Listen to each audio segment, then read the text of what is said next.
Hey guys, this is Insurance and Finance live from the headquarters of Digital Scouting in Hamburg, Germany, and from the stage where the sun always shines. Today we have a superstar joining our show, entrepreneur, sales legend, social media legend, best-selling author, real estate mogul. Super happy and honored to have Grant Cardone on our show. Thank you very much for being here. Thank you so much for having me. I appreciate it. One question our audience will, love me to ask you is, you're not only a sales, legend, but you have built a sales machine. You're super successful in all your companies. And I personally have, consumed a lot of books and trainings, what you do. But there is a slight difference to the sales coaching I received when I was an insurance sales agent. Mostly that were people never sold anything or were not very successful to that. So my question to you is, especially for the executives listening right now, how would you build a sales department of an insurer today, and what would you recommend insurance and finance professionals how to sell better? Well, I am very much a proponent of a very direct, very transparent and honest sales approach, saying, hey, my intention is for you to buy my product.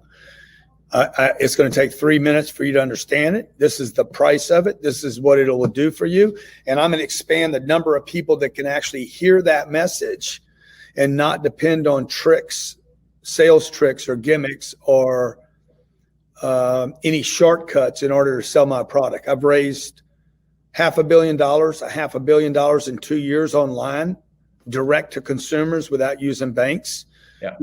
I'm selling a similar product to insurance, they're investments, and it's a very direct approach.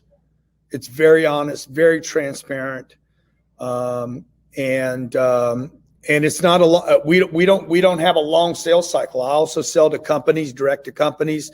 We sell a very expensive product there that would typically take other companies 6 months to 9 months to close a cycle that takes us 6 weeks or less. Yeah. Using a very similar process. It comes straight out of a book called Sell or Be Sold, and the closers survive. I read it. Yeah. So thank you very much for that. I think what I take away is, first of all, keep your sales cycle short, have a lot of touch points with your clients, say the price. You wouldn't believe how many insurance and bank people do not say what the people actually need to pay for that in the first few meetings. And I actually wrote it up on my whiteboard above my computer, a sentence that from you: pick up the phone. It's really, really simple, but nowadays pick up the phone and don't do one call, do 10 calls. Yeah. And again, these things really, really work. I really take away that from you. Another question is, at our consulting company, but a lot of sales manager, they got criticized when they get successful, a little bit success. They're pushing, they're working, weekends, hardcore, massive actions, also something you propose. What would you say, people like that, when they get criticized by their, surroundings as, slow down, you work too hard? Well, it's not, it's completely ridiculous that you would slow down because you work too hard. No one works too hard. People are just not productive. So if you're productive, what you should do is work more. You want to lean into it. When something starts working, you don't stop then. If I'm trying to move a car out of the ditch and it starts actually making movement, you don't take a break now. You actually complete the transaction. Once you complete the transaction and figure out how to do something, you ought to help other people move their car or move their button or move their graph. So when I sell something, when our company sells something, we don't celebrate selling something. That's what was supposed to happen. We then pick up the phone and call somebody else. Sales is a contact sport. If you're going to scale your business, you got to make contact with more people more often. And hard work does not come when you're successful. It does not feel like work anymore. It feels like I want to do this because I'm winning. And it's really funny what we did when COVID hit Germany. Actually, we tried to do the basic things for our families and all the colleagues around the world. But then we went into hardcore working mode. Well, a lot of people did Corona vacation. We didn't do it, and we came out super strong. And a lot of our clients did the same. And I think that's the secret. And I really, really take away that from me. Let's talk real estate and wealth, because that's also a hot topic for me personally. And when I have the interview with you pick your brain. That's very selfish, but I think that's very, very nice. Looking at your companies and your success, again, super successful. You, I think, have unlocked the secret of wealth. I have sometimes the impression, and you come from very humble beginnings, and that's also what you share in your books and your stories a lot. Isn't it ironic that a lot of people that make a lot of money have a very low net worth? And what would you recommend people like that? Well, I would recommend to people that they need to quit saving cash and money and paper, fiat paper, and start buying assets. So every day I wake up, every morning I come to my office, I look at how much cash I have. I want to convert cash to assets, period. End of story. That includes my business, by the way. I have 5 businesses here. They make a lot of money. They produce tremendous cash above what it costs to operate, advertise, employees, payroll, et cetera. I take the extra money, the surplus money, after I invest in my own business and expand my business through COVID or whatever it might be. The rest of the money goes into assets.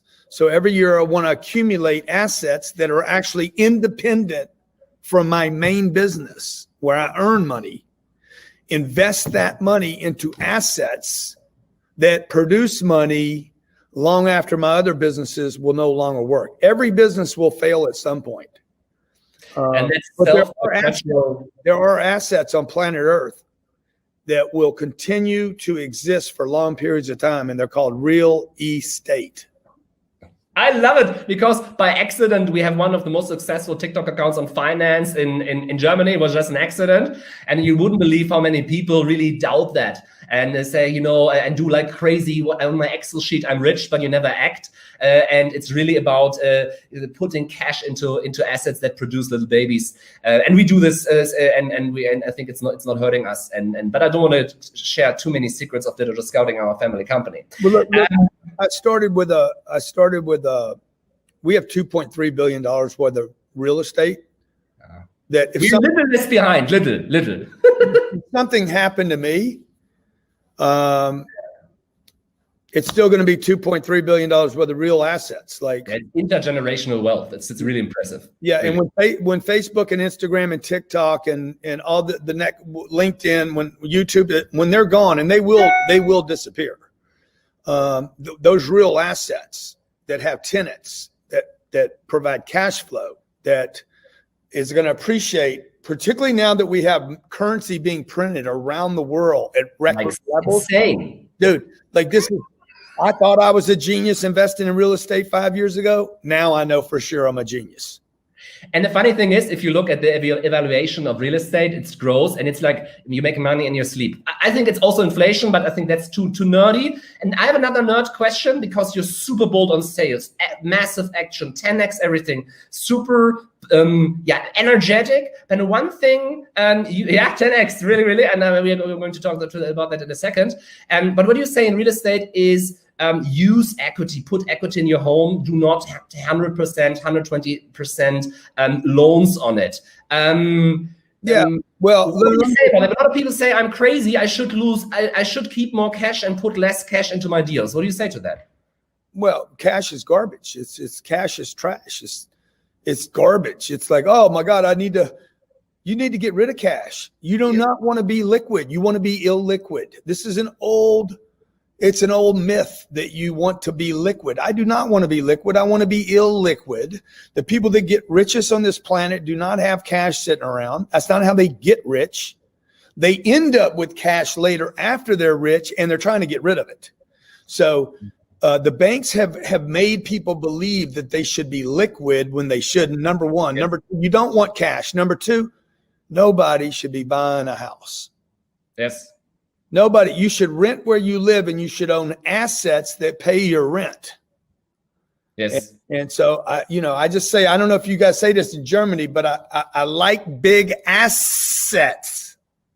All right. Before we go down there, because my wife's probably going to watch this, Undercover Billionaire, you went zero in the middle of the pandemic, when the world was shutting down. And it was always a long wish of yours to become to be part of a national TV show, and you're now not part of but a super big one, Undercover Undercover Billionaire, second season. How did that happen? And what can we learn from it? Yeah, so Discovery Channel, which this is going to be an international show, by the way, not just an American show. You guys will see it in Germany. It's called Undercover Billionaire. It drops Wednesday night, 8 p.m. Eastern Standard Time here in America. And basically, they called me in January and said, hey, would you be willing to do a show called Undercover Billionaire? You get dropped off in a city with no money, no credit, can't use your credit, can't call your bank, can't call your buddies, your friends. We're going to take away your phone. You won't know where you're going, and you can't use your name. And I said, okay, good. What am I supposed to do? They're like, you got to build $1 million business in 90 days. I'm like, all right, let's go. Okay, let's do it. Do they speak English where I'm going? And they're like, yeah, they speak English. I said, good. Okay, so let's do it. I said, but look, here's the deal. I called the president of Discovery Channel and said, I need a phone call with the president. And I said, look, I'll do the deal, but I want to build a $10 million business in 90 days. I'll pay you $1 million if I don't hit the million. I'll pay you $1 million in cash. I want to bring the $1 million to your office and drop it off in 4 bags. And she's like, oh my God, you're a character. So this was pre-COVID that I said all this noisy American stuff. But you're going to get to see me. You're going to get to follow me for 12 weeks. The public will get to watch me for 12 weeks. Cool. Become another person, lose my money, all my money, my plane, the cars, all the fancy stuff that I have, all my comfort and my posh life. And I got to start over with a new name and build a business. So that'll happen. And I think, I tell you what, it's going to show people. It's going to show people big dreams are alive as long as you breathe life into them. Yes. Through massive action, isn't it? Yeah. I'm super excited about the show. By the way, maybe one thing I always sell, and we never do promotions of any kind here, but I tell every salesperson in Europe, if you do not know sell or be sold 10x rule, or if you're not first, you're last, you're missing out your job. And I'm pretty sure a lot of salespeople should watch it, even if you're not into sales, because everybody's in sales at some point.